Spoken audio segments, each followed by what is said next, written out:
that is the end of section 5. Next up, we're going to have dental, facial, and burns.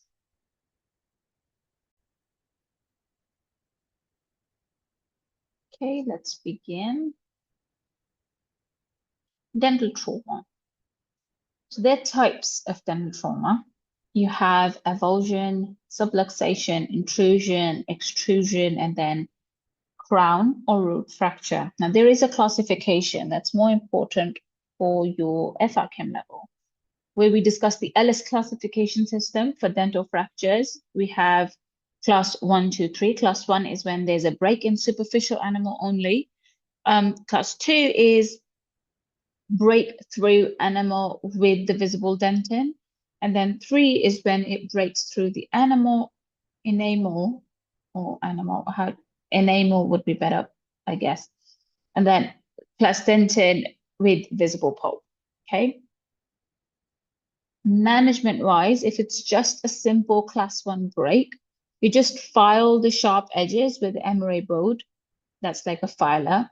And a routine follow-up is fine. If it's class 2, you want to prevent bacterial pulp contamination because of the exposed dentin. So you want to cover the dentin with some calcium hydroxide, and 48-hour follow-up is fine. Class 3 is when that's a dental emergency, and this will need a dental consult in your emergency department. So if the dentist cannot come, you just do a dental cement or calcium hydroxide to cover it, and then you get them to see a dentist as soon as possible, okay?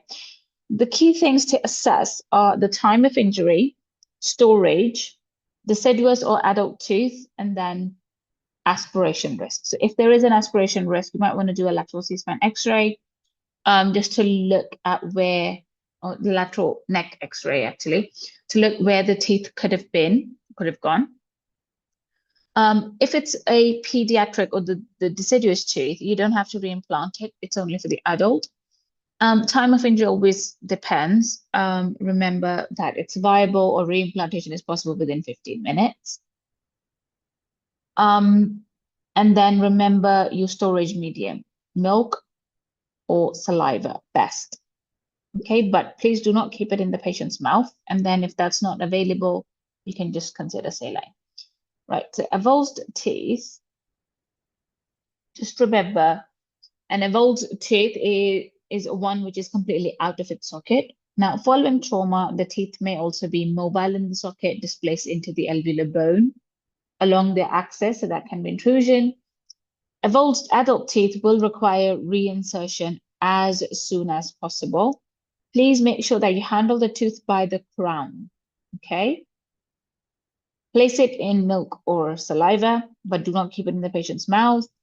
Now, remember, why are we doing this? If it's a permanent and adult tooth, this is a dental emergency because the prognosis following reimplantation worsens after only 15 minutes. So you want to be careful. You want to call Max Fax if there's any bone injury along with teeth avulsions. You need to get them seen. Now, avulsed milk or primary teeth do not need reimplantation. You don't have to worry about that. Those with intrusion may need Max Fax as well. Beware that missing teeth, if the teeth can't be found, you want to consider a lateral neck X-ray. Right. Now let's talk about zygomatico-maxillary complex fracture. I would advise you to, once after this lecture, go to RCEM Learning and read up on their fractures, especially the zygomatic one is really good. The full zygomatico-maxillary complex fracture thing is really good and worth looking at. Excuse me.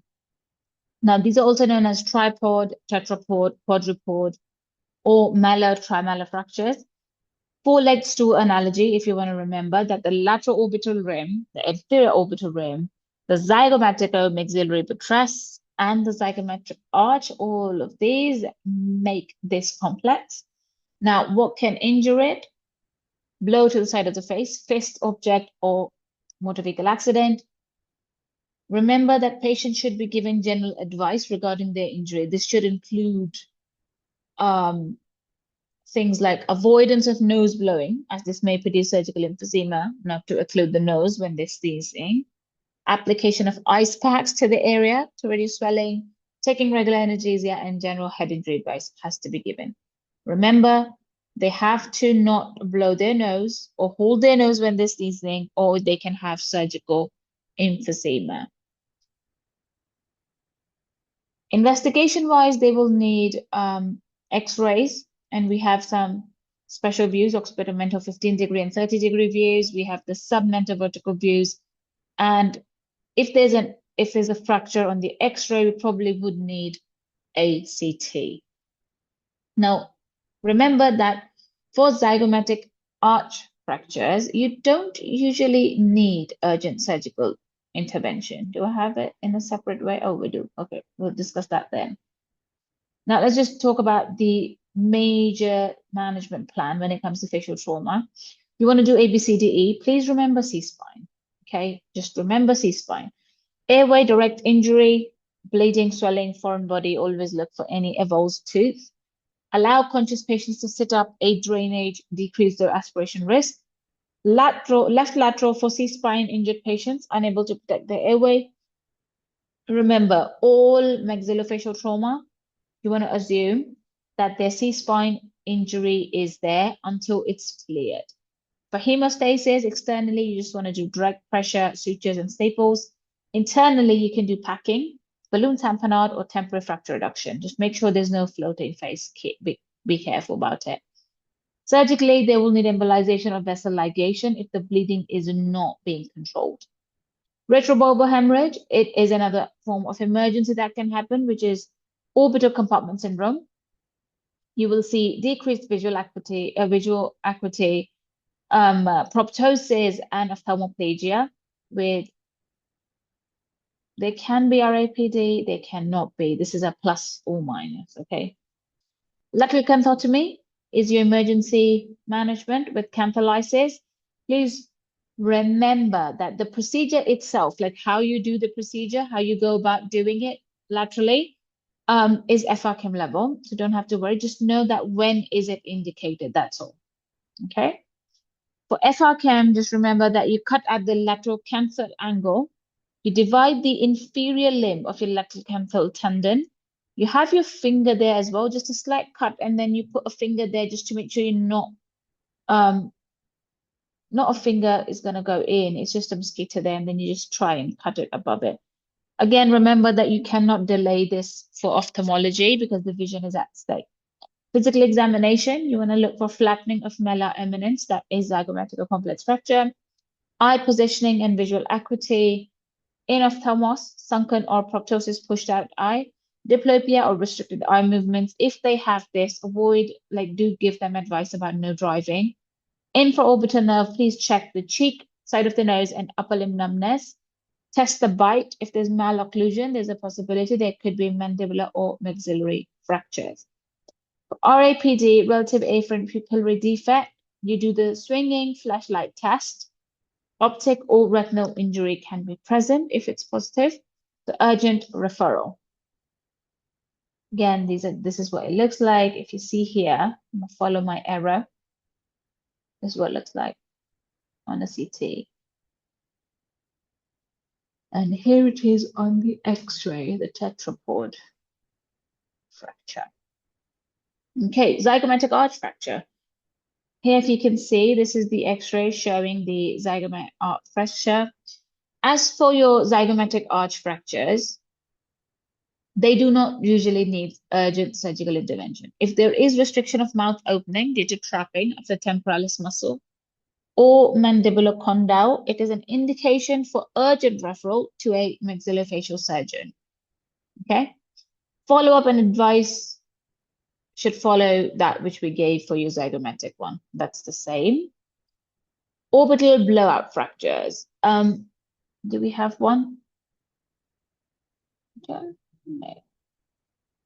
Okay, so this is one of them. The teardrop sign, the sinus opacification, orbital floor fracture with contents herniated into your maxillary sinus. Remember the teardrop sign for your blowout fractures. Clinical suspicion of an orbital blood fracture is going to be present if you see diplopia or reduced eye movements, and this will merit urgent referral to a maxillofacial surgeon or an ophthalmologist. Although the plain X-ray can reinforce suspicion, but a facial CT will be needed to visualize the fracture in detail and then plan your surgical repair. There's no evidence to support routine antibiotic prophylaxis for orbital floor fractures, but you can just have a look at your local guidelines. We don't usually give it.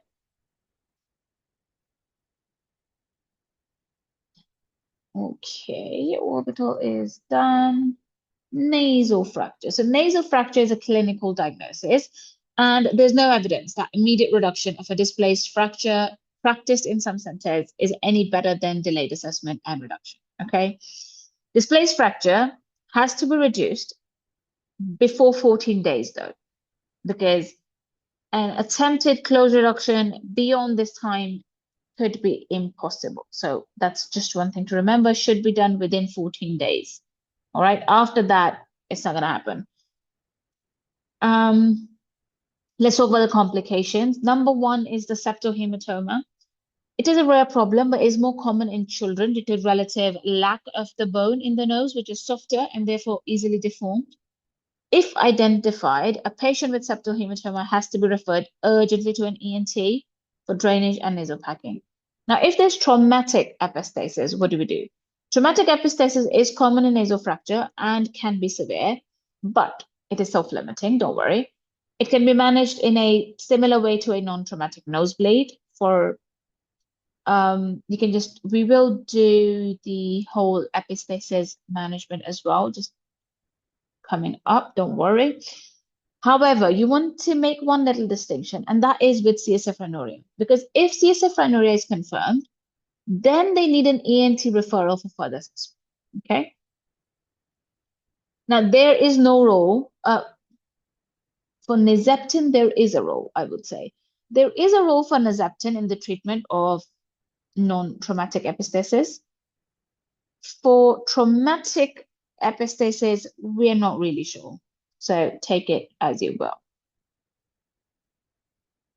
Now, the one common thing we see in your exam is that uncontrolled epistasis, CSF rhinorrhea, and septohematoma. These are all indications for urgent ENT referral. Other than that, there's nothing to refer to ENT, okay? Now let's see if I did put the algorithm. Okay, no, I did not. I will send the algorithm in the group so that you guys have something to follow. The algorithm about nasal injury, okay? Like what to do if there is a nasal bone fracture or a nasal injury, all right? So in case of nasal injury, what do? You do a full assessment. You look at the cosmetic appearance, any swelling, bleeding, discharge, septal position, and appearance. And then if there is any complication, then like complication saying uncontrolled hemorrhage, septal hematoma, CSF rhinorrhea, if that's the case, you refer. If not, then you want to check if there's a new deformity or a new septal deviation. If there's no new deformity or new septal deviation, just discharge home. Ensure arrangements are in place for ENT review at 7 to 10 days. If the patient remains unhappy with their, nasal appearance, like they think the nose is crooked or something, because you want to get the swelling down. And if they're also unable to breathe normally through each nostril, then also you want to refer them. Not refer, just see the ENT within 7 to 10 days. If there's no obvious new deformity, then refer to ENT clinic within 7 to 10 days of injury. That's it. Sorry, did I say something wrong? If there is an obviously new deformity or a new septal deviation, then you want to refer them to ENT within 7 to 10 days of injury. Okay. All right. Now let's talk about lethal fractures.